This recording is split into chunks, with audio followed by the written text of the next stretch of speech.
s'élever. C'était là où il avait.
Dis plus fort, plus fort, plus fort. Pourquoi veux-tu échouer? Pourquoi veux-tu échouer?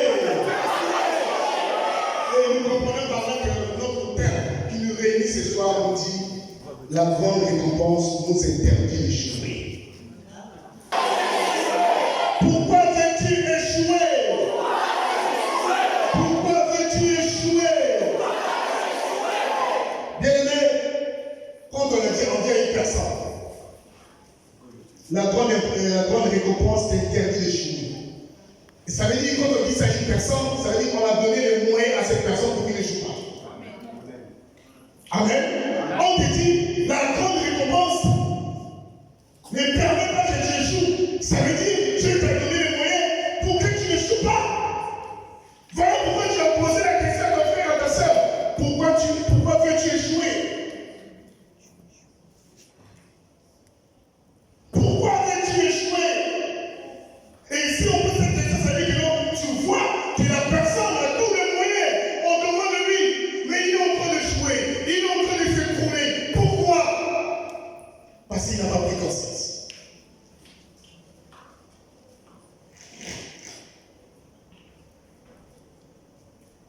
Bien, ne viens pas à l'église parce que tout le monde va aller à l'église.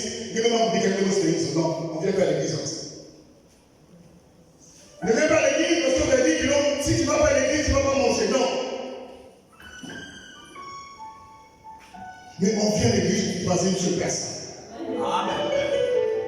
Qui est Jésus-Christ. Amen. Qui t'a donné tous les atouts, tous les moyens pour que tu ne échoues pas. La grande récompense nous interdit d'échouer. Mais souvent, quand nous échouons, parce que c'est par rapport à ce que nos yeux voient. C'est par rapport à ce que nos yeux voient. On se disqualifie par rapport à ce que les yeux voient. Tu es devant un arrêt de bus. Et puis quand tu as fait une bonne prière ce matin, on est sorti, tu as dit Seigneur, bénis ma journée. Et quand tu arrives devant un arrêt de bus, toi qui as fini l'école, ça fait beaucoup d'années que tu n'as pas eu de l'emploi, tu croises les délégués de la classe dans une voiture. Les yeux ont vu. Et le corps a réagi. Ah, ta papa. Voilà. C'est bon. Ces gens d'attaque nous poussent à échouer. Parce que quand tu te comportes ainsi, tu oublies ce que Dieu, ou tu mets de côté ce que Dieu a fait pour toi. Mais tu l'as vu, et tu trouves le travail, mais tu n'as pas demandé, et dit comment tu as fait pour trouver le travail. Amen. qui se lève seul, il dit non, je vais aller prendre la mécanique. Amen. Amen. Mais il y a des gens qui me demandent d'aller prendre la mécanique. Et donc, dès qu'il finit, il est en loi. Mais toi, c'est toi qui sais, il dit que je vais apprendre la mécanique.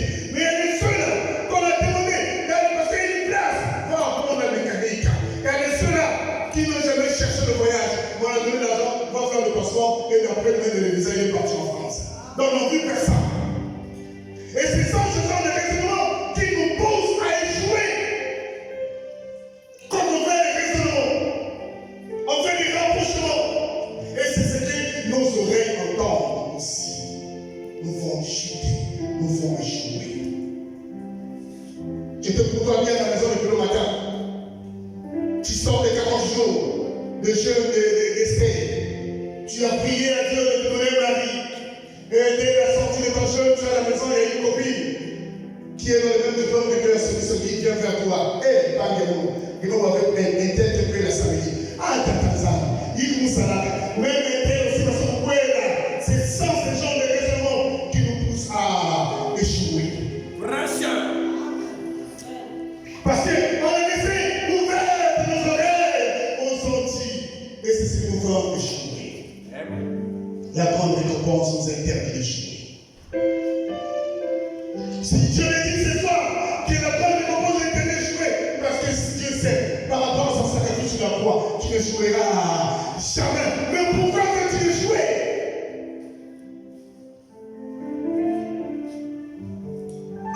Un père qui n'a pas payé les frais mensuels, il y a l'école et moyens, il s'attend à rien. Mais un père qui a payé depuis octobre jusqu'en juin, il doit s'attendre à quelque chose. Alors Dieu a dû payer pour sur la croix, donc il doit s'attendre à quelque chose. À une papa qui n'a pas payé même l'inscription de l'école de son enfant, va attendre quel résultat. Mais Dieu a tout payé. Il a payé dès sa vie sur la croix. Son sang a coulé, ça a été versé. Donc Dieu et nous, il doit attendre à quelque chose, à notre succès, à notre bénédiction, à notre élévation, parce qu'il a payé le prix. Il a payé le prix. Il a payé le prix. Quand tu échoues, parce que tu n'as pas compris de quoi ton Dieu est capable. Tu n'as pas compris de quoi ton Dieu est capable. Si tu es licencié aujourd'hui, tu as le master du travail. Demande-toi comment papa fait pour t'envoyer à l'école. Avec quoi papa fait pour t'envoyer à l'école? C'est la grâce de Dieu. Papa n'a pas échoué. Donc toi tu n'échoueras jamais. Discipline tes yeux. Discipline tes oreilles. Discipline tes fréquentations de l'évêque. Quand tu vas discipliner tout cela, tu n'échoueras pas. Amen. Tu n'échoueras pas. Partout où tu vas passer, il y aura des paroles d'interdiction qui te diront n'échoue pas. N'échoue pas. La Bible parle de Boaz et Seth. Il y avait un monsieur, un général très fort, très puissant, qui avait la confiance de son roi, le roi syrien. Ce monsieur, notre grand frère, notre pépé, notre arrière-père, arrière-grand-père, s'appelait Naaman. Il était puissant, mais sa maladie le rendait faible. Et peut-être il était puissant, mais sa maladie le rendait faible parce qu'il avait la lèpre. Il était puissant, il faisait peur. Mais la maladie était là. Il était affaibli par la maladie. Qui devait respecter Naaman par rapport à sa maladie. Mais il ne savait pas, dira, s'il partait dans mon pays, il va trouver les serviteurs de Dieu qui lui guérira des salaires. Et pourtant, Naaman prend les infos, prend l'information, il prépare les sacrifices pour voir les enfants. Il va, mais il va pas pour échouer. Il va pour se séparer de sa maladie. Il va pour la guérison. Il va pour la restauration. Il avance.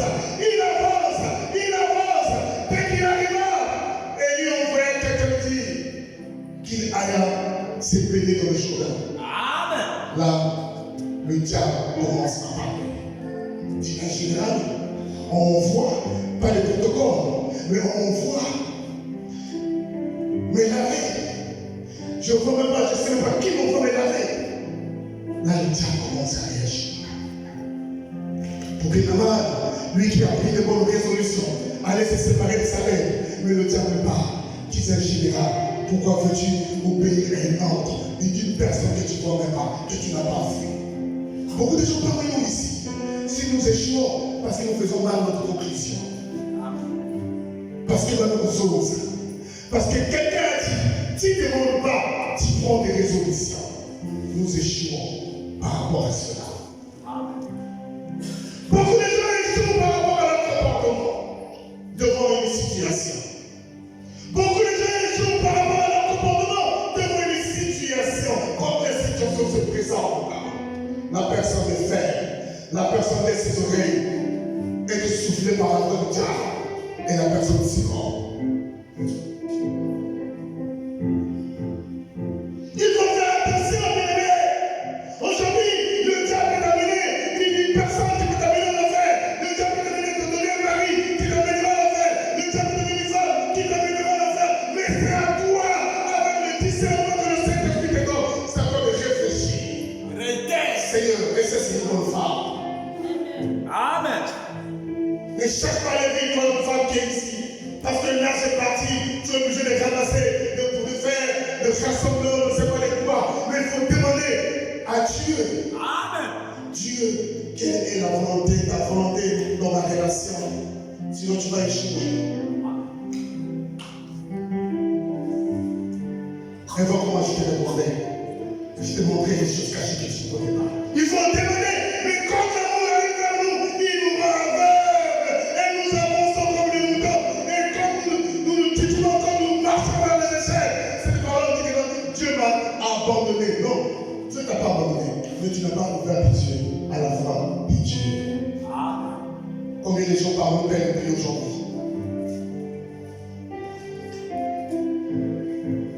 Prenez l'exemple de nos amis ouest-africains. Même quand tu as l'argent, il faut insérer des mots, tu es qui est le mot. Mais pour nous, dès que tu as inséré le sommet, quand dans ta tête, tu réveilles Jean-Marc Weston, c'est la première des choses, c'est ton locataire, Jean-Marc Weston. Comme dans tous tes projets, dès que tu as descendu, tu vas penser à consommer, tu dépenses ton salaire. Quand tu as un salaire de 400 000, tu te dis que non, ça c'est bien mon quartier. Laisse-moi aller vers le centre-ville. Voilà pourquoi la porte de l'échec est ouverte devant toi. C'est ce qui nous tue, c'est ce qui nous détruit. Mais tu l'as insisté pour aller au centre-ville. Mais le jour que l'on pourra, le travail ne sera plus là. Tu resteras au centre-ville où tu vas nous rejoindre à Disney. Réfléchis. Non, on arrive. Mais au lieu qu'on nous donne le présent de protocole, on nous dit va juste. Non, on commence à dire qu'est-ce qui se passe? Qu'est-ce qui se passe? Non, on commence à refuser. Non, on oublie qu'il est malade. Non, on oublie que son corps ne tient plus. Non, on oublie qu'il a servi par la maladie. Mais il voit d'abord son autorité. Il voit son talent. Il voit qu'est-ce qu'il est. Il voit tout ça. Il fait la course. Il dit non, je ne pourrais pas aller. Est-ce que dans mon pays, il n'y a pas de rivière? Est-ce que dans mon pays, il n'y a pas de fleurs, ni de mer? Mais pourquoi ce monsieur me pousse dans une rivière? Est-ce que chez moi, il n'y a pas de rivière?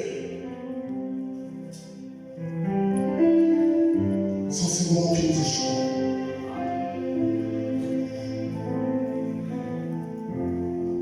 Sans ce moment qui nous échoue. C'est à ce moment qui nous échoue. Maintenant, tu oublies, toi qui ne fais pas aller dans l'eau, tu oublies que tout autour de toi il y a des offrandes. Il y a des sacrifices que tu as préparés.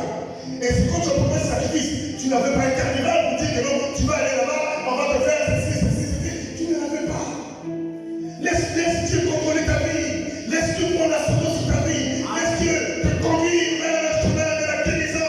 Toi, Naaman, tu es militaire là-bas, mais il y a des militaires de plus militaires que Jésus-Christ. Tu es chef d'armée, mais tu dis là que l'éternel des armées qui dirige toutes les armées qui puissent exister sur cette terre. Naaman commence à chier. Mais les amis qui ont commencé à être retrouvés dans un chef, regarde la distance.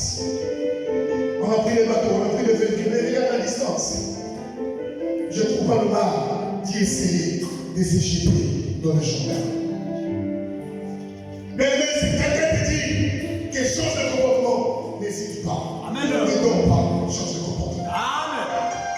Si quelqu'un te dit le chemin par lequel tu es en train d'emprunter va t'amener vers l'essai, bien aimé, retrouve ce chemin. Amen.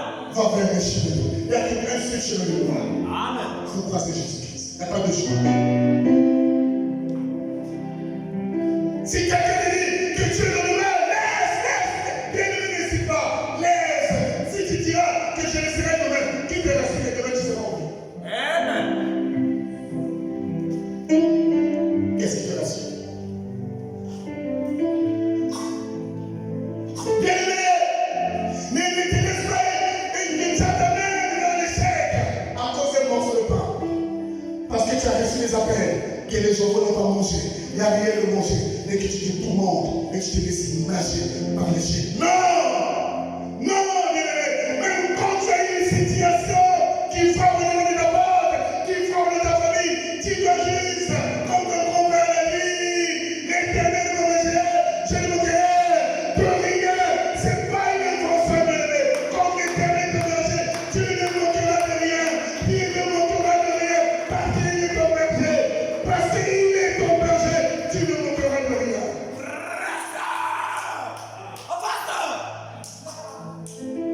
Et voilà comment Naaman, lui qui a hésité, lui qui a douté, nous avons un certain avantage que d'autres n'ont pas. Notre Dieu, c'est un Dieu de grâce. Amen. Je l'ai toujours dit, la main de Dieu est 24 sur 24 tendue. Il veut que tu quittes ces positions que tu es, que tu te trouves. Position d'échec. Parce qu'il veut que tu bénéficies de la bonne récompense. Amen. Sa main est tendue. Pas tendue pour retirer ses parois, mais pour te prendre tout bas et t'amener vers ta destinée. Et pour ton mal à douter, à crier au soldat, mais la main de Dieu était toujours disponible. Et Dieu a le mal, la main est disponible. Quand tu changeras d'avis, ma main sera toujours là. Amen. Amen. Amen. Dieu a le mal. Tu hésites, même si tu fais des grimaces, même si tu ne veux pas tomber dans l'eau, mais ma main est toujours là. J'apprendrai la main, je serai patient. Quand tu changeras la vie, ma main sera toujours là. Ma main sera toujours là. Ma main ne se fatiguera jamais, mais je sais.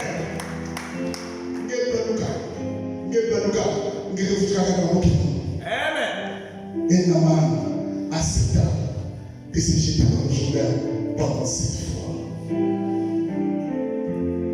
Naaman, quelle obéissance. Les gars étaient là, en train de l'encourager. Avance, Naaman. On va t'accompagner. Même si nous ne tombons pas dans l'eau, nous allons t'accompagner pour que tu rentres dans l'eau. Ça fait mal de voir ton chef en train de souffrir de telle maladie. Mais aujourd'hui, que nous ouvrons la porte, l'opportunité de trouver la guérison. Naaman vient, on t'accompagne. Et quand Naaman a décidé de rentrer dans le Jourdain, la main de Dieu qui est toujours disponible dans nos vies. Tu es toujours disponible même dans le péché, la main de Dieu est toujours là. La main de Dieu est pour attendre Naaman. C'est Dieu même seul qui a accompagné Naaman dans le Jourdain pour une première fois, deuxième fois, troisième fois, quatrième fois, cinquième fois, sixième fois et septième fois. La Bible dit que Naaman retrouve la guérison. Que l'esprit de ses paroles que Dieu nous a donné ce soir. Que la main de Dieu te prenne aujourd'hui de ta situation, de ta maladie, de ta souffrance, de le désert par lequel tu es en train de passer. Que seule sa main de gloire, sa main glorieuse puisse te prendre et te mettre dans le chemin. Que Dieu bénisse sa parole.